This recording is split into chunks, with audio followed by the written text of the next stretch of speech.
Okay, it is 12:02, so we will get started with today's webinar. So hello, everyone. Thank you for joining us and welcome to today's webinar, which is the second of our Work From Home series. My name is Corey Jameson, and I am the Public Relations Intern at the Canadian Institute for Safety, Wellness, and Performance, which is hosted at Conestoga College's School of Business. Our Work From Home webinar series aims to share the knowledge generated through two of our large applied research projects. We hope to help organizations recognize the challenges of work from home arrangements and provide guidance on evidence-informed strategies to protect workers' health and well-being while improving their productivity and performance. Today's webinar will present the preliminary findings from a knowledge synthesis study examining the impacts working from home arrangements have on personal and organizational productivity and performance. Our speakers for today's webinar are Dr. Amy Hackney and Dr. Marcus Young. Dr. Hackney is a research scientist at CISWP. She brings expertise in building research collaborations with industries of all sizes and has developed a strong network within the innovation ecosystem. Her expertise centers around human and environmental factors that influence how individuals interact with their environment. Dr. Marcus Young is a research manager at CISWP. His research centers on the etiology of work-related musculoskeletal disorders, exposure assessment and development of prevention strategies and interventions to mitigate injury risk. The format for today's webinar will be a presentation from both of our speakers, and then there will be a Q&A session near the end. If you do have any questions, please use the Q&A function of the Zoom platform, and then we will get to your questions near the end of this webinar. I will now hand it over to Dr. Hackney to present her presentation. Hi, everyone. Thank you, Corey, for the introduction. I'm just reorganizing. There we go. So in today's webinar, I will begin by providing you with a brief introduction into some of the scientific literature surrounding productivity and performance as it relates to a work from home setting, with some of the results from our recent scoping review project and our national work from home survey. I will also touch on how the COVID-19 pandemic has changed this landscape. And then Dr. Young and I will touch on some of the recommendations and resources available to organizations to assist in deciding whether work from home is an ideal solution in the future for you as an organization, and ways to ensure how your current remote workforce stays effective and healthy. So there's no doubt that the COVID-19 pandemic has fast-tracked the work from home trend, but work from home is certainly not a new concept and has been growing in popularity since the 1970s. It just so happens that the pandemic has caused a rapid rise in the number of workers around the world who now find themselves working from home. At the peak of the pandemic, over 5 million Canadians were working from home, and it's estimated that 25 to 30% of the global workforce will continue to be working from home at the end of the year. Forbes also estimates that nearly 74% of companies plan to permanently shift at least some of their employees to a work from home arrangement going forward. So there's no doubt that work from home in some capacity is here to stay, even though we don't have a concrete idea as to what that might look like. Organizations like yourselves needs to understand the impact that these new ways of work will have on your employees and on your organization to ensure they are properly equipped with information and resources to ensure productivity and performance remains effective. A recent study has shown that 41% of all the jobs in Canada can be completed remotely in an easy way, which suggests that it's possible that nearly 6 million Canadians could continue working from home in the future. For those of you who attended our first webinar, this might be a familiar slide, so I won't spend too much time on it. But just to put the work from home landscape into perspective, in Canada, only 4% of the workforce was working from home as of 2016. However, during the peak of the pandemic, the number rose to 40%. And similar trends are observed globally. In the US, remote workers jumped from 17 to 44%. In Europe, that jump was 10 to 40%, and Australia saw up to 50% of their workforce working from home, although that number varied widely based on the state. So given that so many people are working from home, it's natural to ask how productivity and performance are impacted. But before we dive into a discussion on their impacts, we need to make sure we define the terms and how they relate to one another. So more often than they should, the two terms are used interchangeably, but they're not the same. They are linked, however, such as how monitoring somebody's performance can influence their productivity. But it's important to note that they're not causal. So increased performance does not always mean improved productivity and vice versa. So understanding the subtle differences between the terms is important when considering ways that your organization chooses to measure and improve upon your productivity and performance. So let's look at performance first. It can often be forgotten that performance, whether it be employee performance or organizational performance, is a mixture of both tangible and intangible factors. So it can be described as the ability to complete work to a certain standard based on goals or objectives. However, performance entails so much more than this, and it can include things like communication, punctuality, collaboration, and general attitudes towards the work. These intangible and tangible factors of employee performance matters because both can have a significant impact on the overall performance and culture at your organization. But again, it's not causal. So as an organization, you can set the expectations and standards regarding personal and organizational performance, both of which will help improve the employee experience and the ultimate outcome of your organizational goals. Productivity, on the other hand, is traditionally a quantitative measure, such as output over time or the amount of work completed. It can often be related to the number of hours worked or money invested. However, like performance, it can also be qualitative in nature, such as measures that look at the quality of the work or the worth of that work in terms of organizational objectives.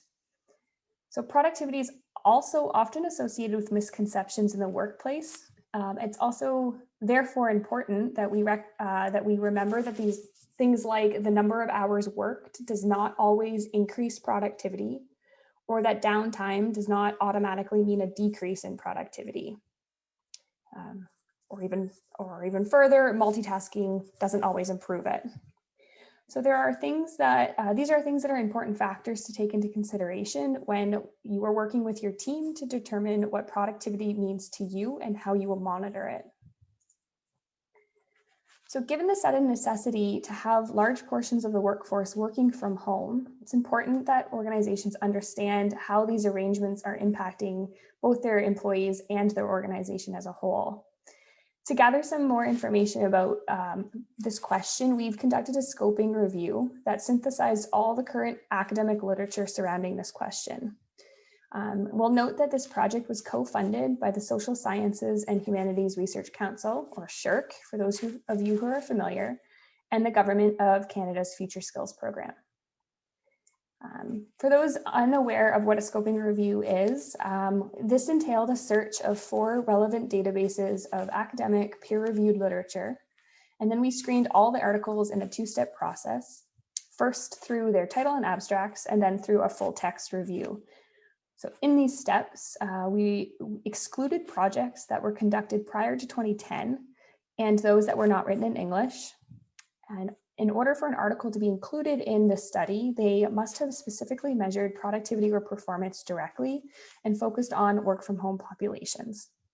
In the end, we had 37 articles remain for data extraction, and that's what we're going to be reporting on today.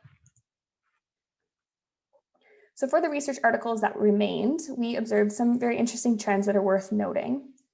So in general, productivity seems to be more commonly studied than performance. This isn't entirely surprising since productivity is often easier for organizations to link back to their goals. But we also noted that it's more common for research to focus on productivity and performance as it relates to the individual worker rather than at an organizational level. This is likely because the majority of these studies are survey-based, and so they ask their participants to rate their own productivity and performance. And only a small number of projects focused on understanding the larger organizational picture. Because it was common for these studies to be survey-based, we also saw that it was heavily relied on that the studies asked the employees to rate their productivity and performance rather than asking a supervisor or a manager to indicate the level of productivity or performance from their team. Typically, these type of questions would be a rating scale, say from 1 to 7, about how much you agree or disagree with a statement. So for example, I am more productive at home, or work from home has increased the number of distractions in my day.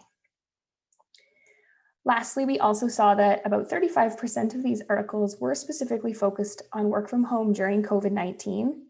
And this is important because during this time, work from home has been a sudden shift that is mandatory and full-time in nature.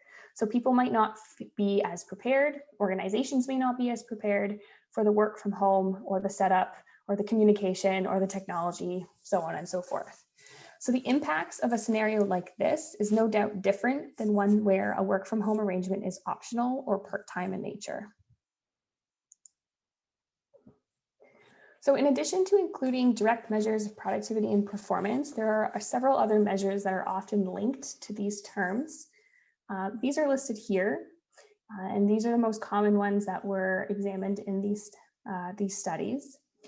So some of these include turnover, cost savings, distractions, morale, stress, etc. And from this list, the two most studied by far were job satisfaction and work-life balance, which are starred in red, whereas the least monitored or the least evaluated were work engagement, morale, and turnover, which are starred in black stars. But let's move to some of the more important results. So this graph is showing the percentage of the articles showing how work from home increased productivity in teal, decreased productivity in yellow, or showed both an increase and a decrease in productivity in gray. Along the bottom, or the x-axis, we have split the articles into those who looked at work from home prior to COVID-19, so more of a part-time optional basis versus COVID-19 times where the work from home was associated with mandatory and full-time, and where an entire team was working from home during that time.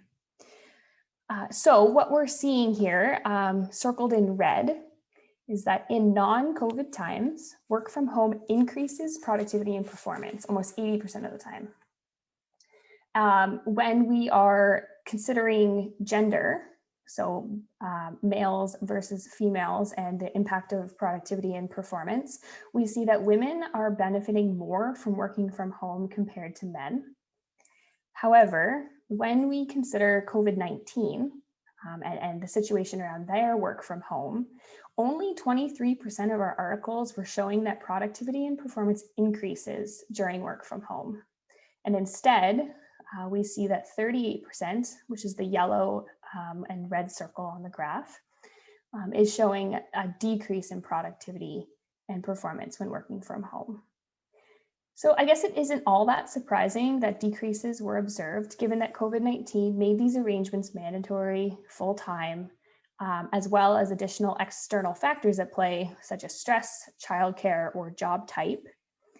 And interestingly, we should also note that the opposite effect of gender and sex were observed, where during COVID-19, women had reduced benefits of working from home compared to men, which is opposite of what we saw prior to COVID-19. So these are important factors to consider when evaluating or developing a work from home program. And we will keep that in mind as we move forward. So since job satisfaction and work-life balance were the two most common measured variables related to productivity and performance in our search, we are going to look at these results in the same manner as we just did with productivity and performance. So these two graphs follow the exact same layout as the one we did previously. So again, the increases are in, or the improvements are in teal and the decreases are in yellow. The job satisfaction questions are on the left-hand side of your screen, and work-life balance is the graph on the right.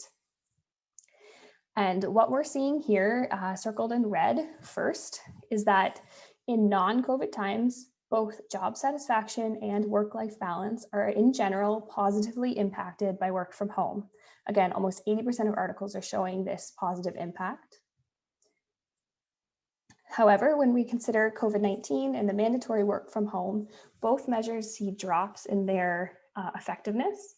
Job satisfaction only has an increase, or we're only seeing people are more satisfied with their job 25% of the time, whereas almost 50% of the articles are reporting a decrease in job satisfaction. For work-life balance, we're seeing 50% observing an increase or an improvement in work-life balance while working from home, and 25% decrease. Although the other measures are far less commonly examined in the studies, it's still important to acknowledge their general outcomes that are observed from these papers. And we're going to note them here. So moving from left to right, overall, work from home improves cost savings at both an individual and an organizational level. People save money on things like commuting time. And one study actually showed that companies save about $2,000 per employee per year in a work from home arrangement. We also see that in general, work from home decreases absenteeism, although that raises the question of how do we properly monitor things like absenteeism or other related factors when working from home. Job stress decreases when working from home prior to COVID-19. However, the pandemic saw an increase in that. Again, we can attribute a lot of that to likely to the external factors at play during a pandemic. And generally, the articles reported very, very mixed results as to whether or not work from home improves or hinders things like work intensification. So that would be number of hours worked above and beyond, so overtime hours, or just how much you have on your plate, as well as the number of distractions in your day and organizational commitment as a whole. So of all the articles that were included in this review, only one of them examined the Canadian population. And so since our national survey, which was the second study we've conducted, focused entirely on the Canadian workforce, we wanted to briefly touch on some of the outcomes of the survey that were associated with productivity. So again, for those who might not have seen our first webinar, this survey was distributed across Canada and had over 1,600 people respond. We were open to all industries and levels of experience of the job. And so what we did is we asked people to indicate whether they agreed or disagreed with the statement, working from home has increased my productivity.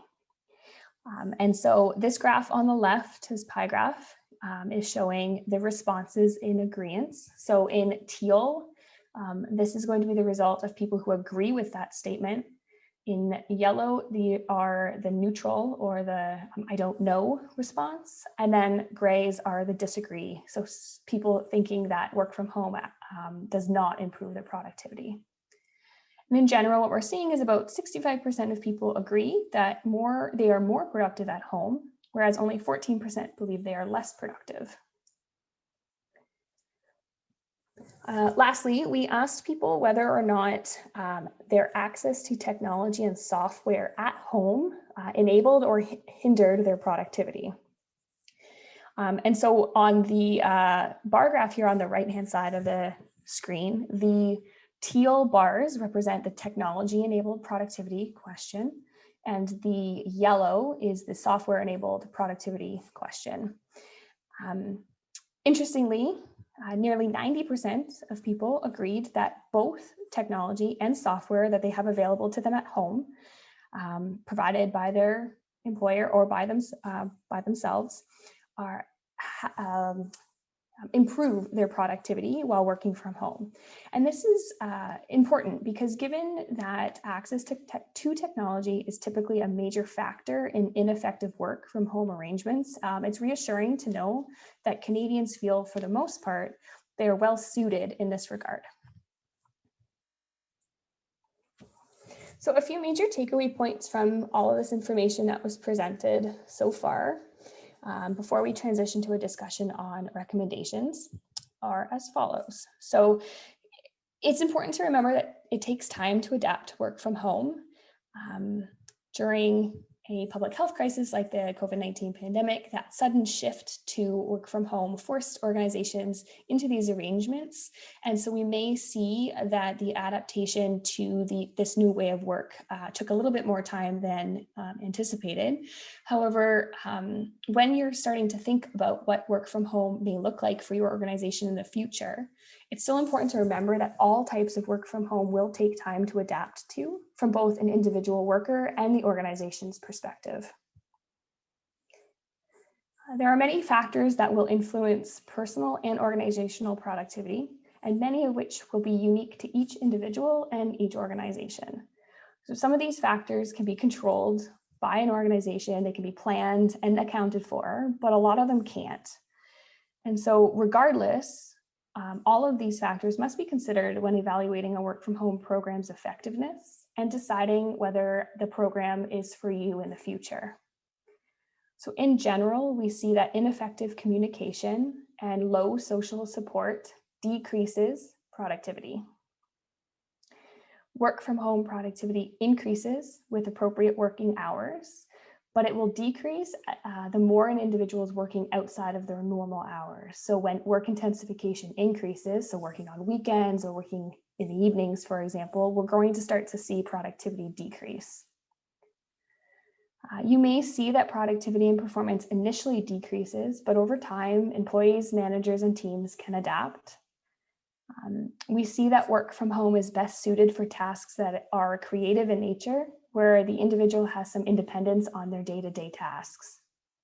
And lastly, work from home appears to be more effective when it is offered on a part-time optional basis, which of course is not always something that can be done, as we all know from the last year and a half.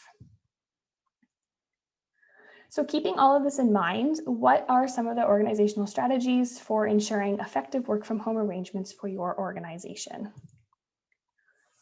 So in the context of work from home, productivity needs to be a visible business issue that every employee should understand how productivity is measured by the company.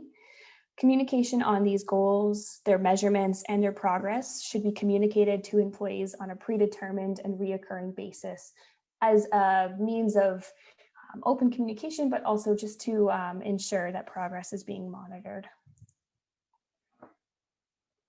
Keep in mind that every business and every team within that business is different. It is important to work with team leads to determine the best way to measure productivity within that team and in the context of your organization. But remember that there is no one-size-fits-all solution, not for an organization, but also at an individual level. Every person is different. An individual's home environment, their personality, their job, their proximity to the office, all of these factors may influence how they benefit from a work from home arrangements or why they may choose not to work in that scenario if given the option. Our research so far has shown that the number of days of working from home during the week impacts performance. Working from home 5 days is not as effective as working from home part-time. Also, we see that tenure, for example, does not impact effectiveness of an individual's productivity or performance while working from home. So there are other factors at play more than simply their experience on the job that will influence whether or not work from home is successful for them. And ideally, a part-time optional arrangement appears to be most effective and more effective than a full-time or mandatory one. And lastly, a strong employee-supervisor relationship is extremely important. And there's a lot of recommendations out there surrounding management training on how to properly transition workers into a work from home situation. So with that in mind, it's recommended that organizations use a flexible case-by-case approach when appropriate. If COVID-19 has taught us anything, it is that situations can change rapidly. So in general, having a plan, being prepared for future public health crises and such similar situations is ideal, but also keep in mind that that being ready to be adjustable and adaptable is also going to be necessary. So as we begin to think about transitioning out of a mandatory work from home arrangement and return to the workplace in some capacity, organizations are starting to consider a gradual approach, one that is employee-centric and that works best for them and their goals. From a productivity and performance perspective, what these flexible work arrangements will look like in the future will vary from organization to organization. With that, I'm going to pass this discussion over to my colleague, Dr. Young, who will identify some of the key aspects of work from home from an ergonomics perspective that should be considered as organizations begin to think about what their work from home programs will look like in the future. All right, great. Thanks, Amy. So as Amy mentioned, although the results have been generally mixed, remote work has been identified as both a pecuniary and non-pecuniary incentive for employees with identified benefits to employee performance. And this has been attributed to increased temporal flexibility as well as geographic flexibility. So let's say moving forward, organizations decide to have some form of work from home or work from anywhere arrangement. So how can we ensure that workers remain productive in their home or work environment? So we can perhaps look towards the application of ergonomics. And ergonomics, or human factors, is the scientific discipline concerned with the understanding of interactions among humans and other elements of a system. It's a profession that applies theory, principles, data, and methods to design in order to optimize human well-being and overall system performance. So in essence, it's about improving the fit between humans and their tools or work environment. Good ergonomic improvements often result in better ways of performing a task. And when we refer to optimizing human capabilities, this does not mean reducing output or doing less. On the contrary, good design permits more output with less human effort. Next slide, please. So you might have a question whether there's a link between ergonomics or human factors and work productivity and performance. The relationship between business performance and productivity and occupational health and safety interventions aimed at reducing injury and illness is strongly contested. On one side, there's the view that good health and safety practices are good for business and productivity. On the other side, or on the other hand, there's a view that occupational health and safety interventions are costly, they interrupt the flow of work activity, and that regulations impose a non-productive investment. But having said that, there is some emerging literature that's shown that ergonomics may reduce the risk of injury, minimize fatigue, reduce user difficulties, and prevent errors and accidents. And there has been some work showing a potential association between reducing discomfort and increasing productivity. Literature has also shown the application of ergonomics and the consequential reduction in social and economic cost of injury and illness, its association with improved quality of working life, employee satisfaction and morale, as a means to recruit and retain skilled trade workers, particularly in a tight labor market, and ultimately improvements in efficiency, productivity, quality, and profits. So fundamentally, human performance is higher when people are physically and emotionally able to work and have the desire to work. Next slide, please. So here's an illustration of the linkage between human health, performance, productivity, and profit. And this is through the lens of a broader occupational health and safety perspective. So the authors here, O'Donnell in 2000, suggest that higher levels of worker health, including improved physical and emotional ability to work, will lead to higher levels of human performance and productivity, which in turn can lead to higher profits. Next slide. So a recent systematic review identified 73 empirical studies that linked human factors or ergonomics and build quality in the product manufacturing process. The authors here, coalesced in 2018, strongly supported previous descriptions of the relationship between ergonomics and quality. The authors developed a theoretical framework shown here that identified multiple quality risk factors, or QRFs, related to the entire design and operational process, including product, process, and workstation design aspects, as well as individual factors. Fatigue was an important human effect shown in box B in the human factor system quality relationship. Next slide. So in 2020, we conducted a more nuanced investigation of the empirical literature to identify the specific types of fatigue attributed to quality deficits. And we quantified that relationship between fatigue and quality. So here we focused on papers that measured or reported fatigue as a relevant factor. And we observed a statistically significant positive relationship between fatigue and quality deficits, where fatigue accounted up to 42% of the variance. Next slide. So when we think or hear about the term ergonomics, we might envision ergonomic products such as adjustable office chairs, sit-stand stools, ergonomically designed keyboard or mice, sit-stand workstations, and footrests. But there's current and emerging trends in ergonomics, as well as changes in our ergonomic paradigms that change the way we think about improving the quote-unquote ergonomics of our work and work environment. We will discuss in more thorough detail in our future webinar on the physical health impacts of work from home and the role of ergonomics. But today, I'll give you a little teaser on some emerging ergonomic ideas for work from home scenarios. Next slide. So one of these emerging ideas is through the work of Andreas Holterman, Sven-Erik Mathiasen, and Leon Straker. And they've argued that current ergonomic paradigms have not effectively addressed the main challenges for occupational health and working life. One such current ergonomic paradigm is the focus on reducing excessive physical activity at work. And therefore, this involves the basic concept of the less, the better.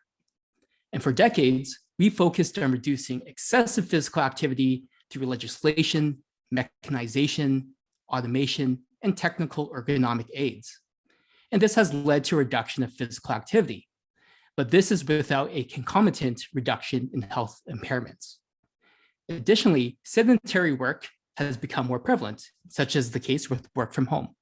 And reducing physical activity may not be feasible, and in fact, may not be sensible when activity is already low. A second current ergonomic paradigm is the introduction of physical exercise to facilitate a balance between the physical capability of workers and the physical demands of work. And this follows the idea that improving workability prevents the development of health impairments. So examples here include organizing exercises or walks during work breaks, and these are often termed as booster breaks, by providing a gym at the workplace, or by promoting active commuting between home and work. Although these programs have shown to improve health, including a reduction in musculoskeletal pain and improvements in cardiovascular health, introducing physical exercise during working hours may result in lost productive time from work. It may not actually modify the physical activity demands of the work, and it's also based on individual motivation and therefore might not be sustainable. A new ergonomic paradigm is the Goldilocks principle.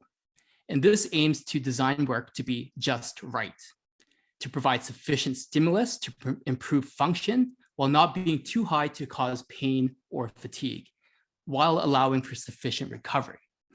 So the general principle here is to add diversity and variation to the timeline of exposure, which involves postures, movements, and forces that will lead to improved health and capacity rather than combinations of exposure that will lead to injury. So designing work according to the Goldilocks principles also take into account the individual's work and leisure activities to balance work and non-work demands.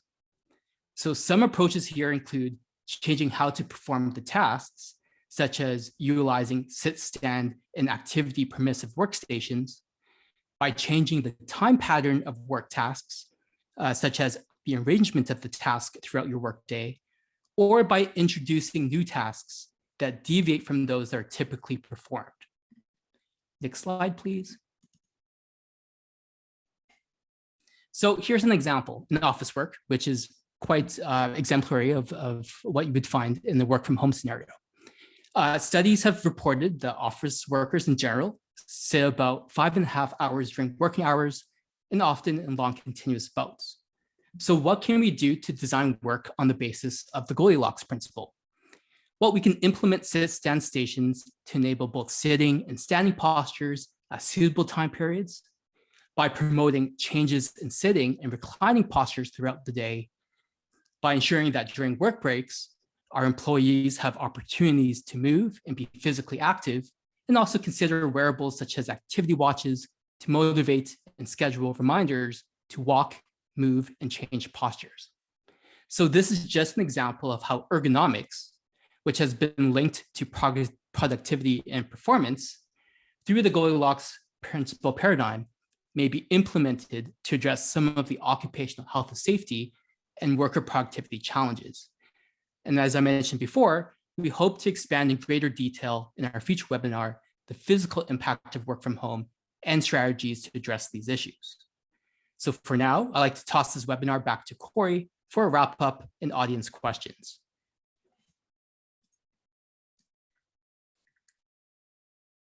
Okay, thank you, Dr. Hackney and Dr. Young, for a great presentation. We will now begin our Q&A session and discussion. So if you do have any questions, please use the Q&A function of the Zoom platform now, and we will get to the questions shortly.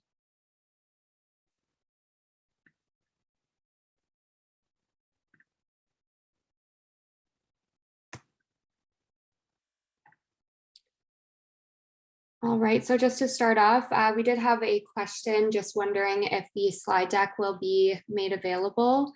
I did want to mention that we do have a YouTube platform that we will be uploading all of our webinars onto, which I will be discussing shortly, but I'm not sure if the actual slide deck will be posted anywhere.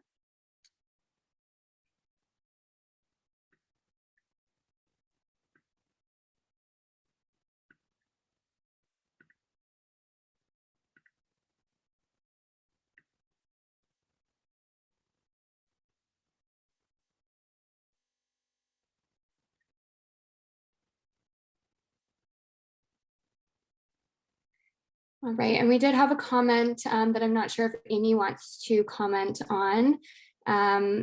Someone mentioned that the news reported that there was a decrease in productivity and performance at first. However, they've been finding that it has since increased. That's a really good point, and certainly something that we need to consider with respect to the scoping review that we did. So that project was completed at the very start of 2021. And if you recall, only about 30% of the articles were focused on COVID-19. And that actually only entailed a couple months worth of publications. And so keeping in mind the rate at which COVID-19 specific publications are coming out, as studies spend more and more time being able to evaluate the effectiveness of work from home during these times, I think we're going to start seeing potential changes in the general outcomes. So although our research right now of the articles we evaluated are showing decreases, I wouldn't be surprised at all if we were to repeat this study in a year or from now, if we start seeing more studies showing kind of that both effect, where you know, there's decreases at first, maybe company-wide or even on an individual basis. And then over time, we start to see that adaptation happen where people are kind of getting into the groove of it. They understand how to get through their day. The communication lines become more open between maybe a supervisor and the worker, and we start seeing the impact improve. The other thing I should note about any articles that we identified as seeing both increases and decreases in productivity and performance, those articles were oftentimes showing or looking at effects of specific things such as the gender or and sex evaluations or caring responsibilities. So we're starting to see studies come out that are looking at, how does productivity and performance improve for those who are responsible for caring for children during this time? And how does that differ for people who maybe live alone or who are working with somebody else in the home, but they're not caring for children? And so this work from home landscape in the scientific literature is changing very rapidly. And I fully believe that we can repeat this in a year and gather even more information as we move forward. Okay, perfect. Thank you, Amy. We do also have somebody wondering if we can navigate back to one of the slides, specifically the one with the definition for performance and productivity. Sorry, Corey, can you repeat that one more time? I only heard half of that. Yeah, we just want to navigate back to the slide with the definition for performance and productivity.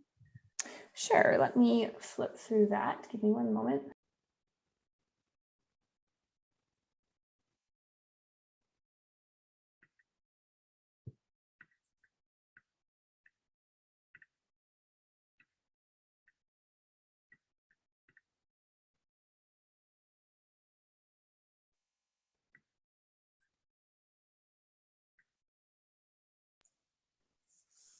So we have this one, which is productivity versus performance.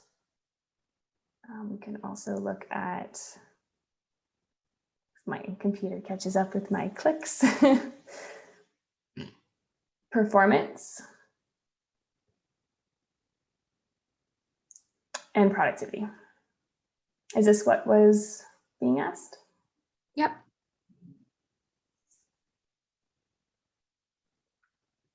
Perfect. So hopefully you had a chance to just quickly look over that again. I believe that was, okay, perfect. They did have time. All right, so if we want to just navigate back to the end of the slideshow, we will just wrap up our Q&A session. All right, so just as we wrap up, I would like to bring your attention to our upcoming webinar schedule. So please visit our website or our social media channels to find the schedule and registration links. We hope to see you all at our future webinars. If you happen to miss a webinar, as I was mentioning before, or you can't make it to one of them, we do have our recordings available on our YouTube channel. So that is at CISWP, which you can see here. That's the link, and we will be uploading the webinars from the Work From Home series, as well as our current paramedic series. And I'd just like to say thank you again to everyone for taking your time to join us today. We hope to see you at our future webinars of this series, as our researchers will be discussing their findings in more detail. Thank you, and I hope you all have a great rest of your day.